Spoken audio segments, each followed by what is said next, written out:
Now, an important principle in economics is that of diminishing returns. Diminishing returns. And what this principle states is that as more units of a variable resource are added to a set of fixed resources, the resulting additions to output eventually become smaller and smaller. Let me give you an example that you guys may be able to relate to.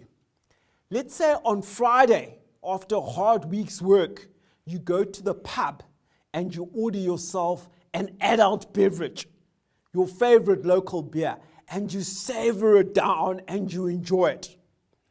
If you had to measure how much you enjoy that beer, the utility you get from that first beer, it could be 10 out of 10.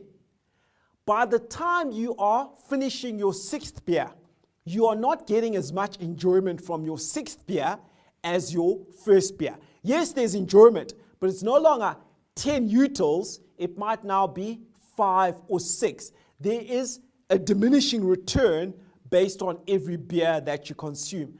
By the time you get to 15 beers, you're probably not enjoying it that much and you should go home. Some of you enjoy shopping, the ladies amongst us. With the first 1,000 McDonald's you spend, you're going to get a lot of satisfaction.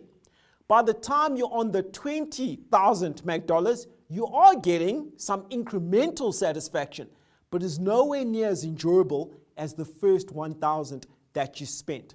So you see diminishing returns again in other things like education. Like when I got my first degree, that was a huge difference. People who go and get degrees have got a huge advantage relative to those who don't. When I got my honors after that, it gave me a big benefit, but definitely not as much of a benefit as getting my first degree. After that, when I qualified as a CA, again, it gave me a benefit, but nowhere near as much as my degree or honors. By the time I did my PhD, the benefit was marginal. It was really, really marginal. Those are the diminishing returns I have enjoyed based on education.